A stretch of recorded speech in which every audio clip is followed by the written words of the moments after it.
Coming up on 2020 on ID, they came to the diving wonder of the world, the Great Barrier Reef, and disappeared. There was a real possibility that they may still be alive. Abandoned by a diver, left out to drift in the shark-infested sea. You spend 2 days in the water and the tiger will eat you. Where are they? Every day passes. They're not found. Where are they? But was this an accident? Something was not right. We lost 2 people in perfectly survivable conditions and we've never found them. It's almost unbelievable. Did their diaries reveal a darker plan of suicide, even murder? Perhaps Tom seized the day. This is the opportunity that he'd been waiting for. In a final twist, the Lonergans are heard from again. It was a dying declaration. It was a message in a bottle. The mystery of a couple lost on the reef. Disappearance down under. Welcome to 2020 on ID. I'm John Quinones. If you're a diver, there's no destination more fabled, more desired than the Great Barrier Reef off the coast of Queensland, Australia. But for one American couple, the dive they longed to make was the last dive of their lives. Eileen and Tom Lonergan's boat returned to shore without them, leaving them 38 nautical miles out at sea, alone on the reef. They were never seen again, leaving behind a mystery that's never been solved. What really happened to the Lonergans? Everyone had a theory. Shark attacks, a staged disappearance, suicide, even murder. In 2001, Robin Roberts first brought us the story of the Lonergans' last journey.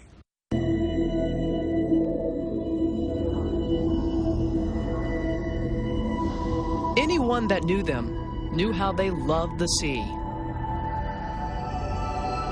Tom Lonergan wanted to study marine biology.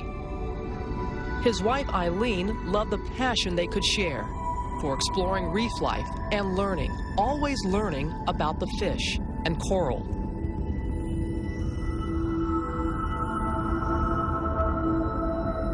They were quiet together, studious, methodical in their living. But diving brought them together into a world that sparked a passion in them both. Eileen's mother recalls a letter about one dive in Fiji. And it was a dive to surpass all dives. They had touched a whale. And she was sure that she and the whale had become one. They had looked each other in the eye. The date was July 14, 1997, and Tom Lonergan wrote in his diary about the encounter. None of our other dives have been comparable. I just hope now that we haven't been spoiled by our first whale dive. So Tom is describing this same dive in his diary. And he said, it just can't get any better than this. Now I'm ready to die. Tom wrote, I feel as though my life is complete and I'm ready to die. However that sounds to someone else, it's what I feel in my heart.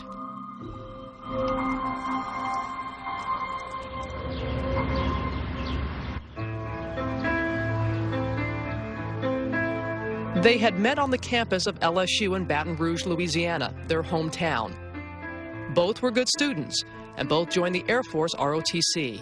She said she'd found a friend at school and, somebody that she really liked. And actually, Tom's the only guy she ever dated. They were a match, and soon Eileen moved with Tom to Texas, where he completed a hitch with the Air Force as an engineer. At that time, we knew absolutely nothing about Tom, because when Eileen said they were getting married, I said, would you mind telling me his last name? Was that unusual, or did that fit her character? It fit her character, to see. She had focused, done what she wanted, got what she wanted, moving on.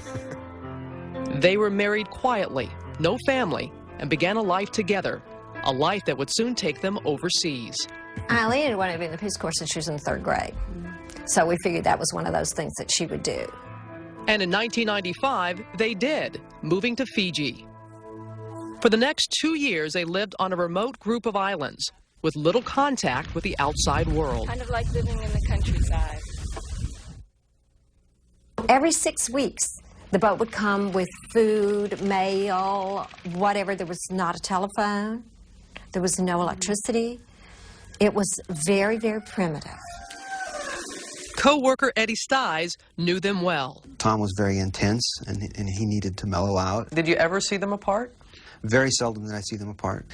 She was his balance. She really did. I mean, when Tom would sort of get to the edge and Eileen would be there to kind of settle him down, and they worked together very well as a couple that way. Both Tom and Eileen spent their days working as teachers.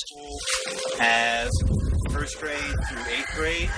The kids in this class were too bad for me, so I handed all the classes over to Tom. But come on in. The students at the school were often difficult, and both Tom and Eileen often expressed their frustration with the work, but never with the islands or the sea. And there's Pacific Ocean. And they dove as often as they could. It sustained them, this love of the sea, and their devotion to each other. As much as she loved him, he was completely devoted to her. He thought of her in reading his diaries as like a gift from God. Eileen playing in the water. What she meant to him and how she had guided him to what he was doing, how he would never have done the things that he was doing if it hadn't been for her. After 3 years' service in Fiji, Tom and Eileen Lonergan were ready to move on. While they both were uncertain about their futures, they wanted to travel and planned to dive their way around the world. They had this trip planned to the smallest detail. They knew who they were going to dive with, where they were going to dive, what they were going to see. Their first stop, northern Queensland, Australia. This beautiful and often remote stretch of coastline, where roads are often impassable, and the dense rainforest stretches for hundreds of miles, all framed by a rugged coastline of steep cliffs and tropical beaches. Beyond the surf, some 38 nautical miles further out to sea, ocean swells break over the diving wonder of the world, the Great Barrier Reef. Rising from the depths of the Coral Sea, 1/4 mile wide, over 1,200 miles long.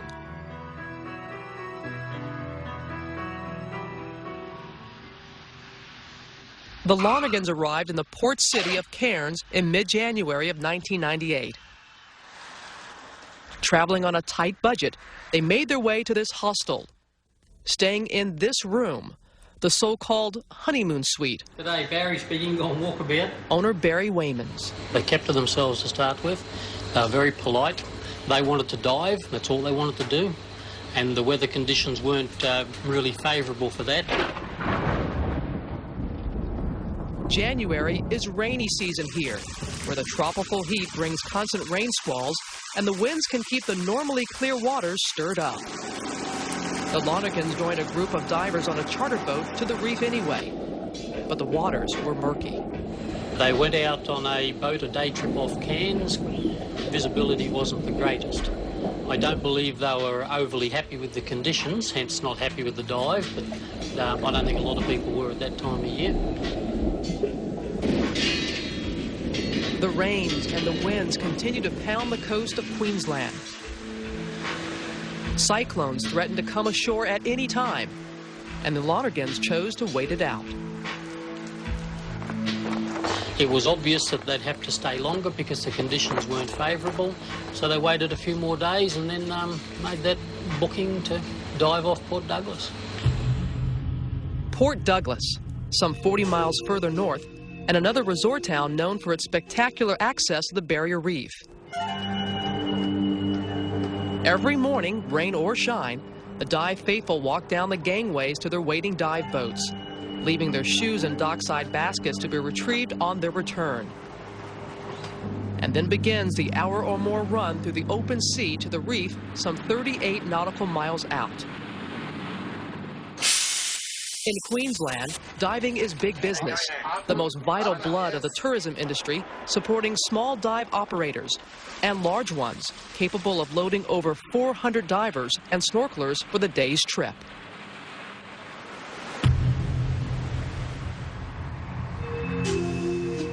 It was Sunday morning, January 25th. The Lonergans traveled north in a bus that delivered them to this marina and the charter dive company, Outer Edge. It was a beautiful day, and they joined 24 other divers on the boat. One was recording the scene. We're going out with the Outer Edge boat here. Bunch of snorkelers on board and a handful of divers. As the Outer Edge powered out to sea, it was clear that this day was special. Blue sky, no wind, and on the reef, flat calm, the rarest and most perfect of dive conditions. These are the last known pictures of the Lonergans standing on the boat's bridge. They were heading for the best diving on one of the best reefs in the world. It would be a dive adventure from which they would never return. When we come back, the Lonergans vanish into thin air. And they said they had found some belongings on the boat. A massive search begins, but can they still be rescued? I felt that there was a real possibility that they may still be alive. Stay with us.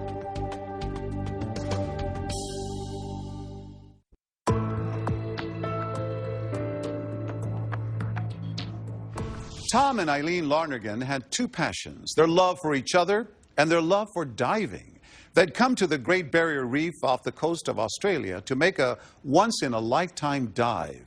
On Sunday, January 25th, 1998, they set out for the water. It was the last time they would ever be seen. Once again, here's Robin Roberts. 38 nautical miles at sea. Agincourt 3 was the name of the reef where the Outer Edge spent the day moving between three dive sites. It's a popular area marked on one end by the exposed rocks of St. Crispin's Reef and on the other by two permanent dive platforms used by the large dive operators. Lisa Simon was on board. The water was like glass. It was a hot, sunny day. There was no clouds, no rain. It was just glass the whole way out. It was perfect. For the first two dives of the day, the Lonergans had been the last out of the water. They were expert divers and knew how to conserve the air in their scuba tanks, stretching their dives to get every possible moment they could in their treasured underwater world. The last place we were at was basically called Fish City, where there was just thousands of fish. The Lonergans entered the water at 3 p.m. and chose to dive alone, away from the other divers and Outer Edge dive masters, including Carl Jesenowski.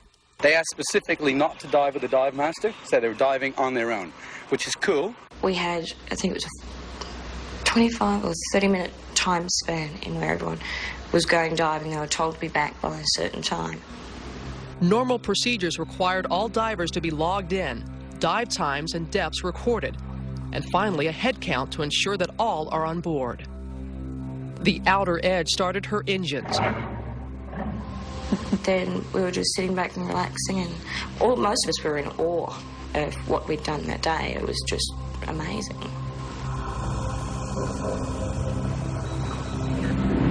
But the Lonergans were not on board, and no one noticed. Not the crew, not the fellow passengers. Their boat had departed, and they were alone, miles and miles at sea. The hours rolled by. They drifted. An hour and a half later, the Outer Edge was back in Port Douglas. On the dock, passengers collected their shoes.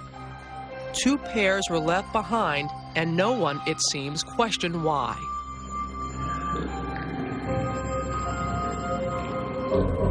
A bag of the Lonergans' belongings had been left on the boat and soon found its way to the Outer Edge office. But divers leave things a lot on boats and collect them later.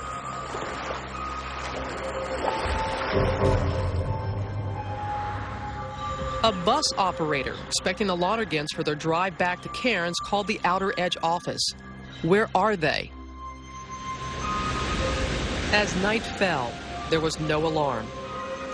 The Lonergans drifted with the tides and currents in shark-infested seas. Were they alive, expecting the boat to return, fighting with fears of the darkness and the deep?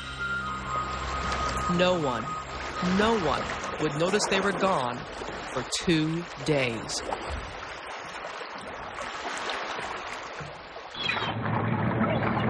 It was late Tuesday afternoon when employees of the Outer Edge opened the bag left behind by the Lonegans. They called Barry Waymans, the owner of the Walkabout Hostel in Cairns. And they said they had found some belongings on the boat. I said, well, what day did they go out with you? He said, we took them out on Sunday. I said, this is Tuesday night. I'm deeming them as missing and ringing the police. It was nightfall. Rescue would have to wait until dawn.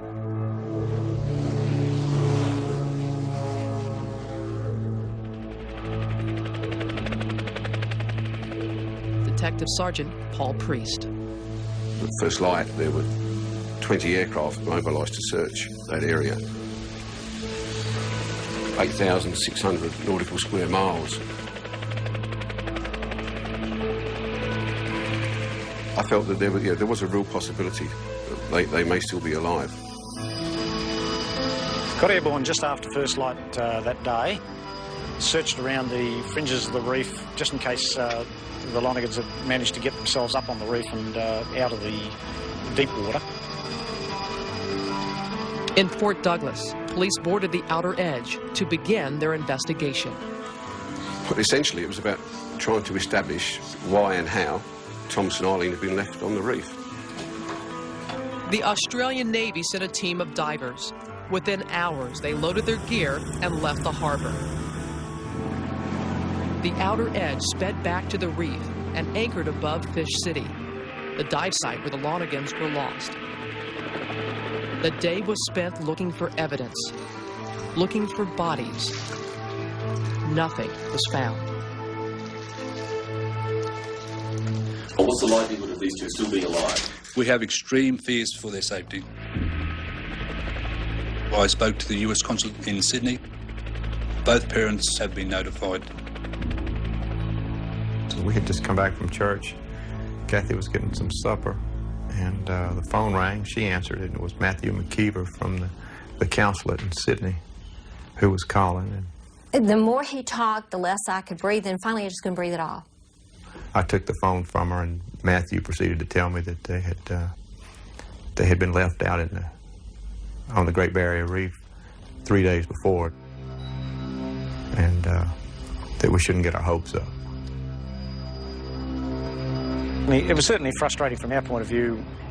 Most people thought that the chances of finding anyone alive were very slim. They would have been gone dead by the time the search started.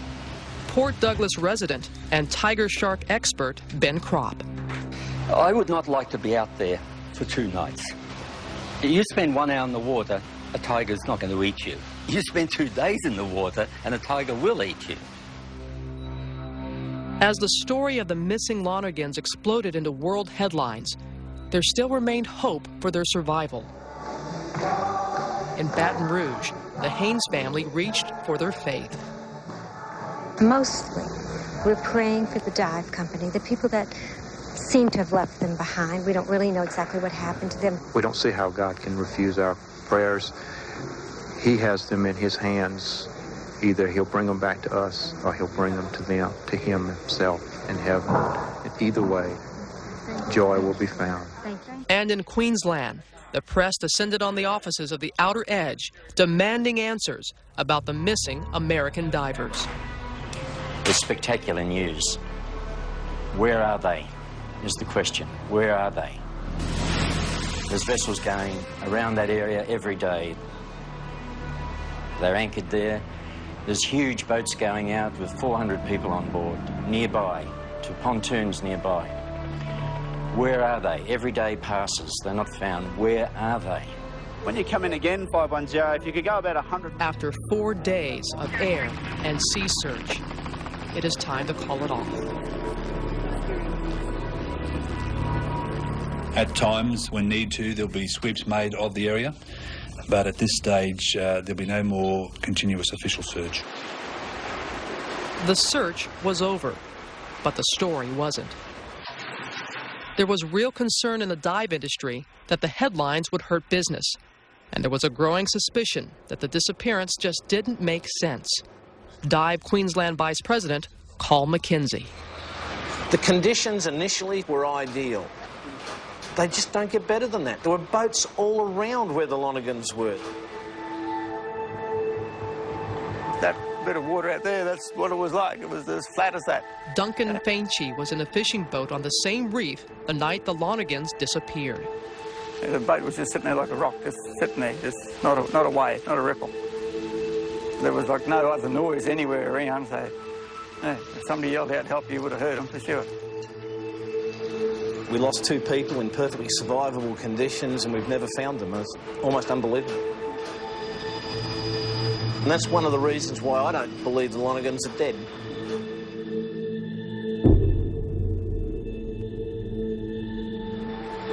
The beaches along northern Queensland's rugged coastline are remote and the population sparse. So consider how extraordinary it would be that anything washing ashore would be found. That was about to happen, and not just once. When we come back, the sea reveals its secrets. There was a flipper belonging to Eileen. There was a dive hood. But what did it all mean? There is a very good possibility that they have returned to shore. Stay with us.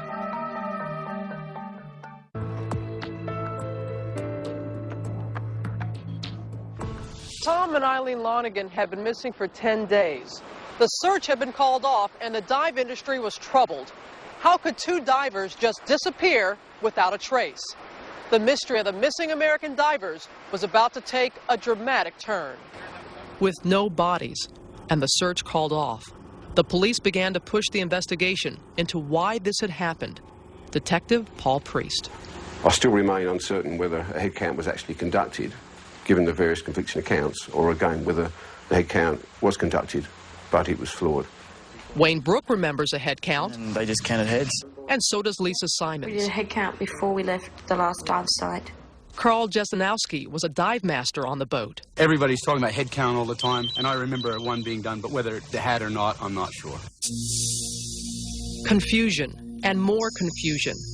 How could 2 people be missed in such a small group?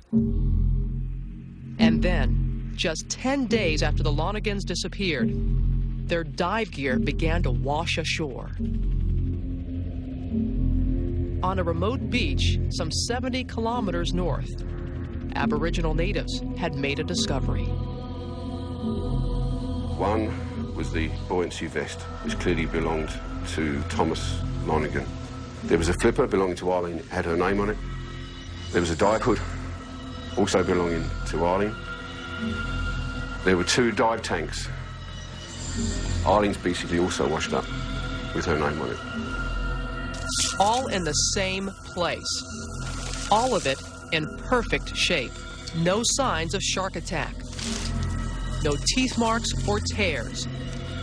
It was all unbuckled, deliberately taken off and discarded. The last thing a trained diver adrift at sea would ever do. Obviously, we had to explore the reasons why they may have discarded these various items. And that question today, I suppose, still remains open. Evermore, the dive industry's suspicions deepened. The fact that it's been found on the shore would be a good reason to go looking for them on the shore. I haven't spoken to one single person in our industry, nor in fact one single person anywhere in Australia that believes the Lonegans are dead.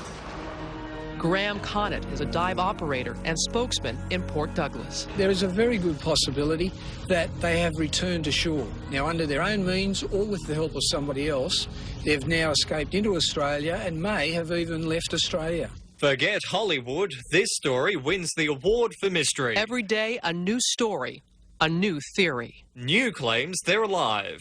They centre around one of North Queensland's biggest tourism operators. A skipper with quicksilver has told of a surplus head count the day after the Lonegans disappeared. Had they swum the 3 miles of the quicksilver pontoon, hid out overnight, and returned aboard a boat the next day?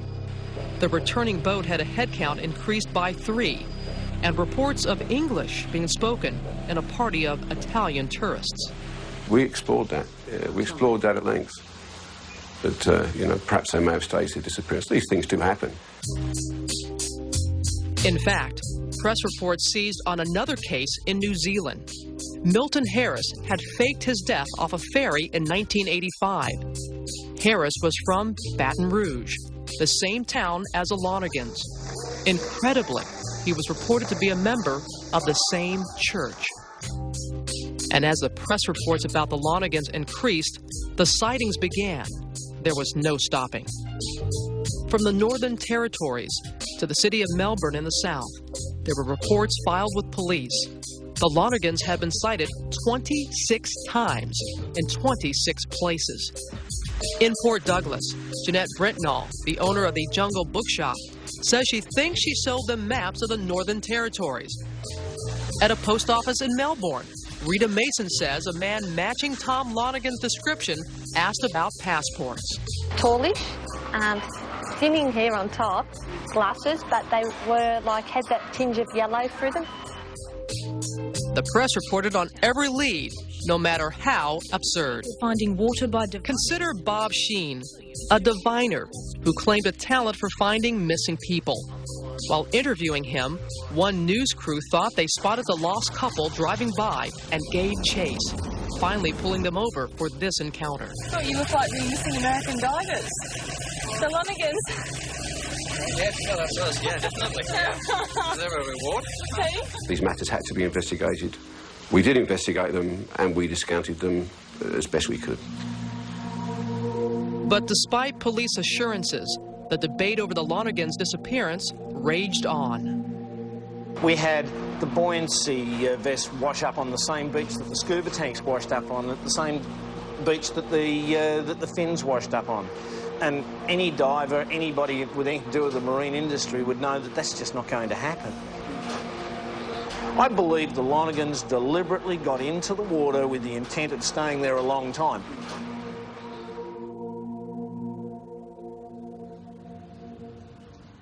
Despite the questions, police and the coroner's investigations continue to point to the same conclusion.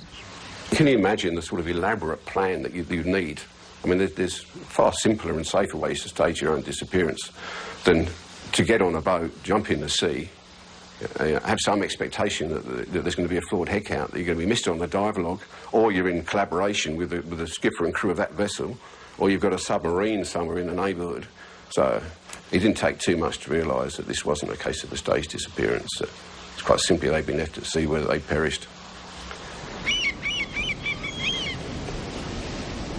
Kathy and John Haynes traveled to Australia, arriving soon after the search for their daughter and son-in-law had been called off. When did you finally come to the realization that there was no longer hope, that they were not going to be found? I think being on the water, when we went to have a service for them on St. Crispin's Reef where they were left, and looking around and realizing there was really nothing there. The Lord is King with majesty and robes. The Lord has rose. Since it was St. Crispin's Reef, the Lord seemed like a holy place, so we went out, consecrated the place, put some flowers out, and said this will be what we'll consider their resting place. It was the best we could do.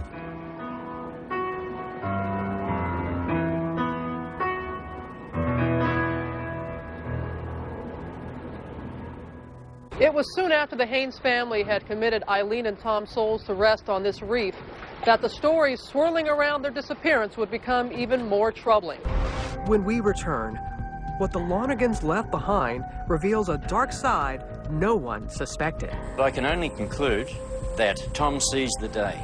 And Eileen's family confronts the unthinkable. All of this stuff about suicide, all of it's baloney. Then a final shocking discovery. It was a dying declaration. It was a message in a bottle. Stay with us.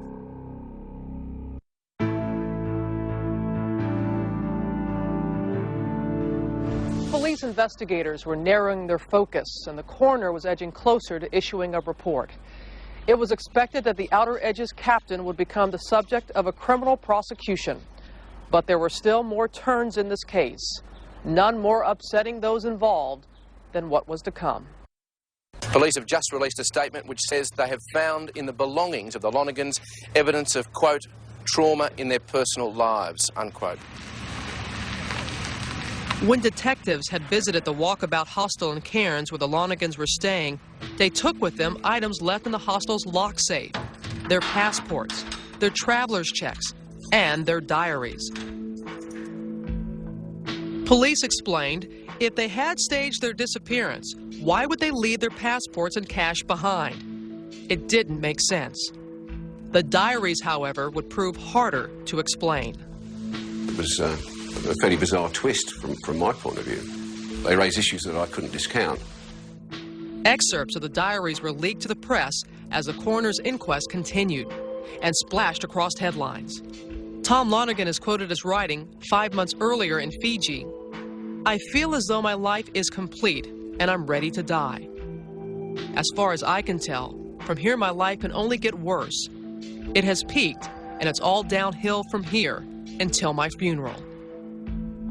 Just 2 weeks before they disappeared, Eileen writes in her diary, "Tom explained to me he is ready to die. He hopes to die a quick and fairly painless death, and he hopes it happens soon." Later she writes, addressing Tom directly, "You have a death wish. I believe this wish may very well lead you to be in the right place at the right time to get what you want. I may get caught in that too, since we remain physically together so much of the time. It's a risk I take." I can only conclude that no accident took place there that would prevent them from surfacing. I can only conclude that something else happened, and that perhaps Tom seized the day. This is the opportunity, as Eileen wrote, that he'd been waiting for.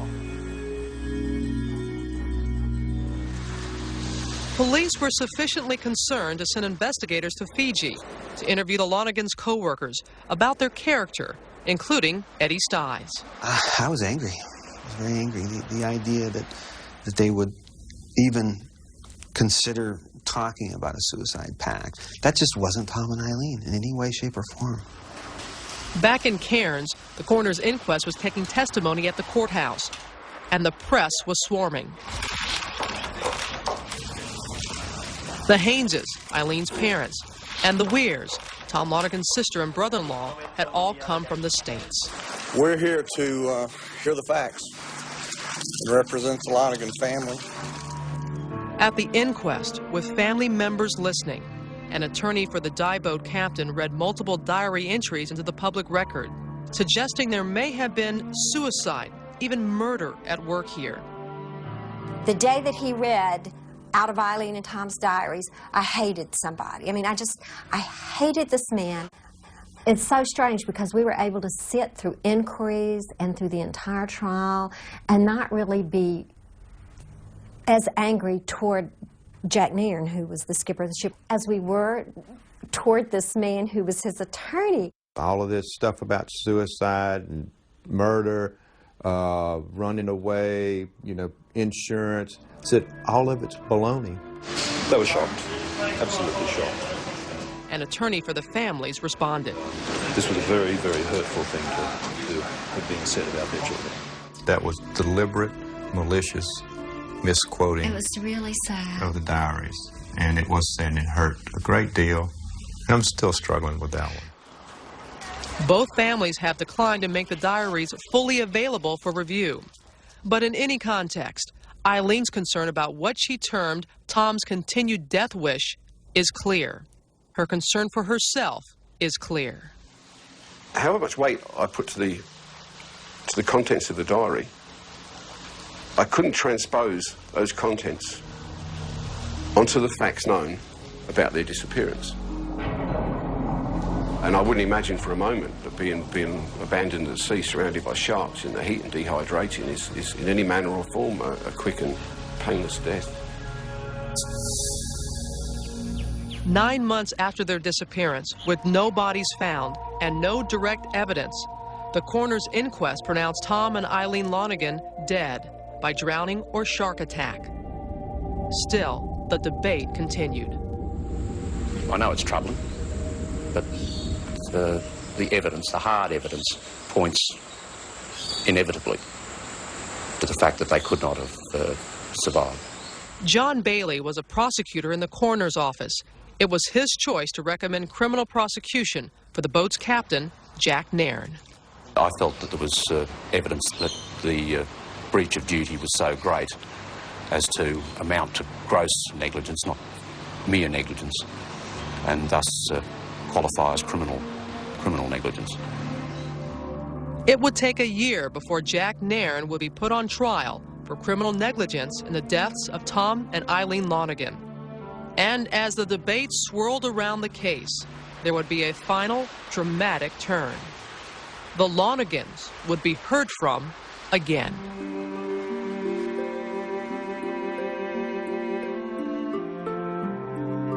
In July, some 6 months after Tom and Eileen disappeared, in a remote mangrove swamp some 90 miles north, 2 fishermen had made a miraculous discovery. They had found a dive slate, and on it was written a faded message that they copied down in a notebook. To anyone that can help us, it said, we have been abandoned here on Agincourt Reef by the outer edge. Please help us or we will die. Tom and Eileen Lonergan, January 26th, 8 a.m. The Lonegans had fought to stay alive and survived that first night at sea. I was quite convinced that that was a genuine plea for help made by Thomas and Eileen, and in fact turned out probably to be a dying declaration, pointing the finger towards the outer edge. Well, it certainly was a turning point in the investigation, and that tended, in my view, to put paid to the notion that it may have been a murder-suicide. Forensic tests confirmed the slate's authenticity. It was a dying declaration. It was a message in a bottle using diving equipment. That's what it signified to me, that these people were truly left 38 miles at sea and had written a plea for help at 8 o'clock the following morning. And had the search started earlier, we may well have not ever needed an inquiry.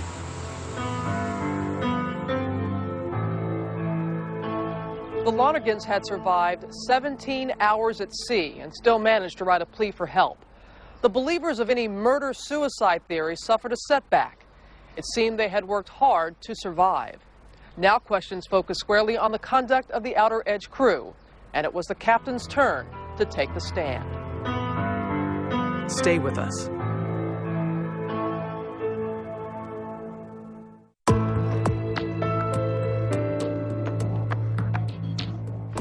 In November of 1999, more than a year after Tom and Eileen Lonergan disappeared on the Great Barrier Reef, the criminal trial of Captain Jack Nairn was about to begin. Once again, Robin Roberts. Facing charges of criminal negligence and a possible jail term of 20 years, Jack Nairn was now on trial for leaving the Lonegans on the reef. Journalist Robert Reed was in the courtroom. Jack still accepts responsibility. There's many things he could have done to try and dodge the issue, share the blame. Jack didn't do that. He told the truth, and the jury knew it. After 2 weeks of testimony, the jury found Jack Nairn not guilty of criminal charges. Just give us a break, guys. It's best if he doesn't talk. He's really quite upset. He came up and apologized to me by saying he was so sorry. From the bottom of his heart, he was sorry. And we were face to face, and I just kind of gave him a hug and wished him luck, because I knew that he still had a long, hard road ahead of him. For support from all around the world. Thank you. Jack lost everything. Not only his business, everything he had, financially, but he lost part of himself as well. As the Haynes exited the courthouse, they thanked the Australian legal system and expressed compassion for Jack Nairn. His life is never going to be the same. That's enough, guys. Come on, that's enough. He didn't have to go to jail for this to have changed his life. He's got to live with this for the rest of his life. The 4 crew members from the Outer Edge were never charged, but 3 are reported to have left the dive industry, and all have struggled with the events of that day. They've all accepted that they were on the boat, and they are shattered by it. They see it as a personal tragedy. They may never recover from it. May we grow in faith and holiness. Back home in Baton Rouge, Louisiana, John and Kathy Haynes attend early Mass every morning and have found solace in their congregation. Prayer is real. It's so uplifting. Your faith has really sustained you through this, hasn't it? Oh, absolutely. There would be no sustain if it wasn't for faith. In Australia, Jack Nairn was fined some $27,000 by the Workplace Health and Safety Department, and the dive industry has beefed up its safety procedures. Charter boats now require double signatures, one at the day's start and one at the end, as well as multiple head counts and dive log entries, all to make sure this tragedy does not occur again.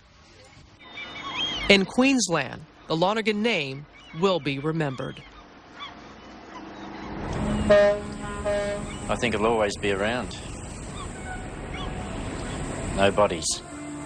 And the questions remain. We still don't know what happened. All stories of that nature, with no ending, never go away.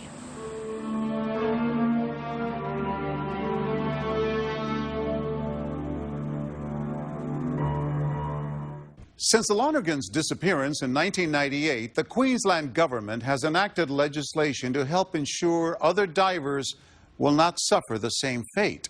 These regulations are credited with saving others along the